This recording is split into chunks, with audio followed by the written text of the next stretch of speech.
നമ്മുടെ കേരളത്തിലെ സ്കൂളുകളുടെ സമയമാറ്റം സംബന്ധിച്ചൊരു വിവാദം നടക്കുകയാണ്. നമുക്കറിയാം, ഈ മുസ്ലിം പുരോഹിത സംഘടനയായ സമസ്തയും സർക്കാരും തമ്മിൽ ഇക്കാര്യത്തിൽ ഒരു കൊമ്പ് കോർക്കലിലാണ്. കാരണം സ്കൂൾ സമയം മാറ്റുന്നത് മദ്രസ വിദ്യാർത്ഥികളുടെ സൗകര്യം കൂടി പരിഗണിച്ചായിരിക്കണം എന്നാണ് സമസ്തയുടെ ആവശ്യം. ആദ്യം ഇത് എതിർത്ത സർക്കാർ, നമ്മുടെ പൊതുവിദ്യാഭ്യാസ മന്ത്രി വി ശിവൻകുട്ടി, വേണമെങ്കിൽ മദ്രസക്കാർ സമയം മാറ്റട്ടെ എന്നായിരുന്നു അദ്ദേഹത്തിൻ്റെ നിലപാട്. പക്ഷേ ഇപ്പോഴിതാ അദ്ദേഹം ചർച്ചയ്ക്ക് തയ്യാറായിരിക്കുകയാണ്. ഇക്കാര്യത്തെക്കുറിച്ച് സമസ്തയുമായിട്ട് ചർച്ച ചെയ്തൊരു തീരുമാനമെടുക്കാം എന്നാണ് ശിവൻകുട്ടി പറയുന്നത്. എന്താണ് സാർ ഇപ്പോൾ പെട്ടെന്ന് ശിവൻകുട്ടിക്ക് ഒരു മനംമാറ്റം ഉണ്ടാകാൻ കാരണം? പ്രശാന്ത്, ഈ സ്കൂൾ സമയത്തിനകത്ത് ഒരു സമുദായവുമായിട്ടും ചർച്ച ചെയ്യേണ്ട കാര്യമൊന്നുമില്ല. സ്കൂളിനൊരു സമയമുണ്ട്. അങ്ങ് അധ്യാപകനായിരുന്ന ആളാണല്ലോ. സ്കൂൾ സമയം എന്ന് പറയുന്നത് എല്ലാവർക്കും വേണ്ടി, അവർക്ക് അനുസൃതമായി എല്ലാ കുട്ടികൾക്കും യോജിക്കുന്ന വിധത്തിൽ, അതെ, എന്താ പറയണ്ടേ, നമ്മൾ വളരെ കൃത്യമായിട്ട് വളരെ വർഷങ്ങളായി തുടർന്ന് വരുന്ന ഒരു സമയക്രമമാണ്. ഇപ്പം നഗരപ്രദേശങ്ങളിലാണെങ്കിൽ രാവിലെ 9:30 തുടങ്ങി 3:30 വരെ. അതെ, കാരണം ഗ്രാമപ്രദേശങ്ങളിലാണെങ്കിൽ 10 മണിക്ക് തുടങ്ങി 4 മണി വരെ. അത് കാരണം നഗരപ്രദേശങ്ങളിൽ ഈ 9:30 വെച്ചിരിക്കുന്നത് കാരണം ഓഫീസ് തിരക്കൊക്കെ ആകുന്നതിന് മുമ്പേ കുട്ടികൾക്ക് സ്കൂളിലെത്താം. അതിന് ഓഫീസ് കഴിയുന്നതിന് മുമ്പായിട്ട് അവർക്ക് തിരികെ വീട്ടിലും എത്തുന്നതിന് വേണ്ടിയാണ്. സ്കൂൾ സമയമാണ് പ്രധാനം. ഇതിനനുസരിച്ച് വേണമെങ്കിൽ സമുദായം, ഏത് സമുദായമായാലും, സമസ്തയായാലും, നായരായാലും, ഈഴവനായാലും, ഏതവനായാലും ശരി തന്നെ, അതിനനുസരിച്ച് മാറ്റണം. ഈ മതപഠനത്തിനല്ലല്ലോ കൂടുതൽ സമയം പ്രാധാന്യം കൊടുക്കേണ്ടത്, ഈ പൊതുവിദ്യാഭ്യാസത്തിനാണ്. അതൊരു മതേതരമായിട്ടുള്ള ഒരു KER ഉണ്ട്. ആ റൂൾ അനുസരിച്ച് തന്നെ കാര്യങ്ങൾ പോകണം. ഇവരുടെ മുന്നിൽ മുട്ടുമടക്കരുത്. ഇത് മടക്കുന്ന എന്തിനു വേണ്ടിയാണെന്ന് നമുക്കറിയാം. ഇതിന് തൻ്റെ ഇടമുള്ള അത് ജിഫ്രി മുത്തുക്കോയ തങ്ങൾ വ്യക്തമായിട്ട് പറഞ്ഞു. ഈ സമുദായത്തിന്റെ വോട്ട് വാങ്ങിയല്ലേ നിങ്ങൾ ജയിച്ചത്, അപ്പോൾ ഈ സമുദായത്തിനെ പരിഗണിക്കേണ്ടതല്ലേ? സമുദായത്തിന് വേണ്ടിയിട്ടല്ലേ സർക്കാരും നിയമസഭയും ഒക്കെ ഉണ്ടായിരിക്കുന്നത്, മന്ത്രിസഭയും ഒക്കെ ഉണ്ടായിരിക്കുന്നത്? എത്ര ശരിക്കു പറഞ്ഞാൽ അത് ഞെട്ടിക്കുന്നതാണ്. ഒരു മതനിരപേക്ഷ രാഷ്ട്രത്തിൽ എല്ലാ പൗരന്മാരോടും തുല്യമായ പരിഗണന കാട്ടേണ്ട ഒരു രാഷ്ട്രത്തിൽ, അല്ലെങ്കിൽ എല്ലാ പൗരന്മാർക്കും തുല്യമായ അവകാശങ്ങളും അധികാരങ്ങളുമുള്ള ഒരു രാഷ്ട്രത്തിൽ ഒരു മതസംഘടനയുടെ തലപ്പത്തിരിക്കുന്ന ആൾ പറയുകയാണ്, ആ സമുദായത്തിൻ്റെ വോട്ട് കൊണ്ടല്ലേ ജയിച്ചത്, ആ സമുദായത്തിന് വേണ്ടിയിട്ടല്ലേ ഭരിക്കേണ്ടതെന്ന്. കേരളം എങ്ങോട്ടാണ് പോകുന്നതെന്ന് വാസ്തവത്തിൽ ആലോചിക്കുമ്പോൾ വലിയ ഭയം തോന്നുന്നു. ഇങ്ങനെ വരുമ്പോൾ നാളെ വേറൊരു പ്രശ്നമുണ്ട്. നാളെ ഇവർ ലേഖനങ്ങൾ കൊടുക്കും, അത് സിലബസിൽ ഉൾപ്പെടുത്താൻ പറയും. അതെ, അങ്ങനൊരു സാഹചര്യം ഉണ്ടാകത്തില്ലേ? എന്നിട്ട് പറയും, ഞങ്ങളുടെ വോട്ട് കൊണ്ടല്ലേ നിങ്ങൾ അധികാരത്തിൽ വന്നതെന്ന് ചോദിക്കും. അപ്പോൾ ഞങ്ങൾ പറയുന്നത് പഠിപ്പിക്കുകയും വേണം. ഇന്ന് സ്കൂൾ സമയത്തിൽ ഇടപെടുന്നവർ നാളെ സ്കൂൾ കരിക്കുലത്തിൽ ഇടപെടും, സ്കൂൾ സിലബസുകളിൽ ഇടപെടും, പാഠപുസ്തകങ്ങളിൽ ഇടപെടും. നമുക്കറിയാം, പണ്ടൊരു സ്കൂളിലെ പാഠപുസ്തകം വലിയ വിവാദമായി.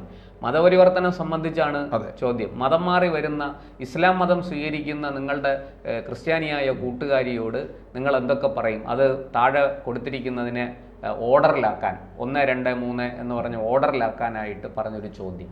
ഇത് വലിയ വിവാദമായതാണ് നമ്മുടെ കേരളത്തിൽ. എനിക്ക് തോന്നുന്നു ഏതാണ്ട് ഒരു 10 വർഷമെങ്കിലും ആയി കാണും ഈ സംഭവം ഉണ്ടായി. അത്രയും വർഷമായിട്ടുള്ള സംഭവം വേറെ ഉണ്ടല്ലോ, നമ്മുടെ ജോസഫ് മാഷിന്റെ കൈവെട്ടിയത്. അത് ഏതാണ്ട് ചോദ്യപേപ്പർ. അതെ, അത് ഏതാണ്ട് 16 വർഷമാകുന്നു. 2010 ആ സംഭവം നടക്കുന്നത്, ജൂലൈ മാസത്തിൽ. അപ്പൊ ശരിക്കും പറഞ്ഞു കഴിഞ്ഞാൽ ഇത് മുമ്പ് വെള്ളിയാഴ്ചകളിൽ കുറച്ച് സമയം കൂടുതൽ ഉച്ചയ്ക്ക് കൊടുക്കും അല്ലേ? അതെ, അങ്ങനെയുള്ള നിസ്കാരം, അങ്ങനെയുള്ള കാര്യങ്ങൾക്ക് വേണ്ടി. ഈ മതപഠനമൊക്കെ ഞാൻ ചോദിച്ചോട്ടെ, ശനിയാഴ്ച ദിവസം സ്കൂളുകളിൽ ക്ലാസ് ഇല്ലല്ലോ. ചില ശനിയാഴ്ചകൾ മാത്രമേ ഉള്ളൂ. ഏതെങ്കിലും ഇടയ്ക്ക് അപ്രതീക്ഷിതമായ അവധി വന്നു പോകുന്ന ദിവസങ്ങളിൽ ശനിയാഴ്ച എടുക്കും. ഈ ശനിയാഴ്ചയുണ്ട്, ഞായറാഴ്ചയുണ്ട്. മതപഠനത്തിനല്ല കൂടുതൽ സമയം ചെലവഴിക്കേണ്ടത്, പൊതുവിദ്യാഭ്യാസത്തിനാണ്. ഒരു മതേതര സ്വഭാവമാണ് പൊതുവിദ്യാഭ്യാസത്തിനുള്ളത്. അത് സർക്കാർ ഉണ്ടാക്കി വെച്ചിരിക്കുന്ന റൂളാണ്. ഇങ്ങനെ വരികയാണെന്നുണ്ടെങ്കിൽ കേരളത്തിലെ നിയമങ്ങൾ പലതും മാറ്റാൻ ഇവർ പറയുമല്ലോ. അതെ, തീർച്ചയായിട്ടും. ഇതൊക്കെ കൊണ്ടാണ് ഇവർ ഈ ഏകീകൃത സിവിൽ കോഡിനെ, പൊതു സിവിൽ കോഡിനെ എതിർക്കുന്നത്. ഈ മതവിദ്യാഭ്യാസം എന്ന് പറയുന്നത് വ്യക്തിയുടെ കാര്യമാണ്. ഒരു വ്യക്തി മതം പഠിക്കണോ വേണ്ടയോ എന്ന് ആ വ്യക്തിയും അല്ലെങ്കിൽ ആ കുട്ടിയുടെ അച്ഛനമ്മമാരും ഒക്കെയാണ് തീരുമാനിക്കേണ്ടത്. ഇവിടെ സത്യത്തിൽ പൊതുവിദ്യാഭ്യാസം എന്ന് പറയുന്നത് എല്ലാവർക്കും തുല്യമായി കിട്ടുന്നതാണ്, എല്ലാ കുട്ടികൾക്കും ഒരുപോലെ ലഭിക്കുന്നതാണ്. അതിനകത്ത് പൊതുവായ ചട്ടക്കൂടുകൾ മാത്രമേ ഉണ്ടാക്കാവൂ. പൊതുവായ ചട്ടക്കൂടിനനുസരിച്ച് വേണം അത് മുന്നോട്ട് പോകാൻ. അല്ലാതെ അവിടെ ചിലർക്ക് പരിഗണന, ചിലർക്ക് അവഗണന, അത് ശരിയല്ലല്ലോ. അത് വരുമ്പോൾ എന്താണെന്നറിയാം, ഒരു ന്യൂനപക്ഷ സമുദായത്തിനെ പ്രീതിപ്പെടുത്തിക്കൊണ്ട് ഒരു ബഹുഭൂരിപക്ഷം കുട്ടികളെയും ബുദ്ധിമുട്ടിലാക്കാൻ. അതെ, ഇതെന്ത് ചെയ്യുന്നറിയാമോ? ഇത് ഇവിടെ മുതൽ കുട്ടികളിൽ തന്നെ ഒരു മതസ്പർദ്ധയും കൂടി ഉണ്ടാക്കും, മതചിന്ത തന്നെ ഉണ്ടാക്കും. അവര് മതപഠനം നടത്തുന്നു. ഇത് ഞാൻ ചോദിച്ചു കൊള്ളട്ടെ, ഈ നബി ഒന്നും ഇങ്ങനൊന്നും പറഞ്ഞിട്ടൊന്നുമില്ല, നിങ്ങൾ മതത്തിന് വേണ്ടി പഠനത്തിന് കൂടുതൽ സമയം ചെലവഴിക്കൂ, കുട്ടികളെ അത് പഠിപ്പിക്കൂ, മതപഠനം നടത്തൂ എന്നൊന്നും പറഞ്ഞില്ല. ഇതൊക്കെ അനാവശ്യമായിട്ട് പുരോഹിതന്മാർ അടിച്ചേൽപ്പിക്കുന്ന നിയമങ്ങളും എന്താ പറയുക, വകുപ്പുകളും ചട്ടങ്ങളും ഒക്കെയാണ് ഇതൊക്കെ. തീവ്രവാദ രാഷ്ട്രങ്ങളിൽ കുട്ടികളെ ചെറുപ്പത്തിലെ തോക്കെടുക്കാൻ പഠിപ്പിക്കുക ചെയ്യുന്നത്. സംസ്കാരം. പേനയല്ല എടുപ്പിക്കുന്നത്, തോക്കാണ്. പേനയും ബുക്കും അല്ല, പാഠപുസ്തകങ്ങളല്ല. ഇവിടെ ചിന്തകളെയാണ്, ഇത്തരത്തിലുള്ള ചിന്തകൾ അവരിലേക്ക് കുത്തിവയ്പ്പിക്കുകയാണ് ചെയ്യുന്നത്.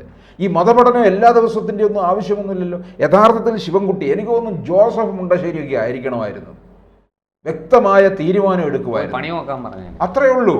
അല്ലെന്നുണ്ടെങ്കിൽ തൻ്റെ ഇടമുള്ളവർക്ക് കൊടുക്കണം ഈ വിദ്യാഭ്യാസം. ഇവിടെ ജോസഫ് മുണ്ടശ്ശേരിയെ പോലെ വീരശൂര പരാക്രമിയായിട്ടാണ് ശിവൻകുട്ടി ആദ്യം പ്രതികരിച്ചത്. ഇതിനോട് ഒരു മാറ്റവും ഇല്ല, ഇത് കൃത്യമായിട്ട് മുന്നോട്ട് പോകും, കോടതിയുടെ തീരുമാനമാണ് എന്നൊക്കെ പറഞ്ഞ് വലിയ വീരസ്യം മുഴക്കി. പക്ഷേ ഇപ്പോഴിതാ പിന്നെ വാലും ചുരുട്ടി മാളത്തിൽ ഒളിക്കുന്ന അവസ്ഥയാണ് ശിവൻകുട്ടിക്ക്. സമസ്തയായിട്ട് ചർച്ച ചെയ്ത് തീരുമാനിക്കാം. സമസ്ത കണ്ണുരുട്ടിയപ്പോഴത്തേക്കും സമസ്ത പ്രക്ഷോഭത്തിലേക്ക് എന്നാണ് പറയുന്നത്. അവർ പ്രക്ഷോഭം നടത്തട്ടെ, അവരെ കുട്ടികൾ പഠിക്കണമെങ്കിൽ ഈ സംവിധാനത്തിൽ പഠിക്കണം, ഇല്ലെങ്കിൽ പഠിക്കണ്ട അങ്ങനെ മറുപടി പറയാനുള്ള തൻ്റെ ഇടം വിദ്യാഭ്യാസ മന്ത്രിക്ക് ഇല്ല. അത് നഷ്ടമായിരിക്കും. അത് പാർട്ടി ശിവൻകുട്ടിയെ നിയന്ത്രിക്കുന്നത് പിന്നല്ലാതെ ശിവൻകുട്ടി അല്ലാതെ ഇതിനകത്ത് ശിവൻകുട്ടിയുടേതായ അഭിപ്രായമുണ്ടോ? ആദ്യത്തെ ഒരു വികാര വിക്ഷോഭം അങ്ങ് നടത്തി. എന്നാൽ ആ വികാര വിക്ഷോഭം പുലിവാല് പിടിച്ചെന്ന് മനസ്സിലായപ്പോൾ അവിടുന്ന് പതുക്കെ എന്നാൽ അതിൽ ആദ്യാവസാനം നിൽക്കുമോ?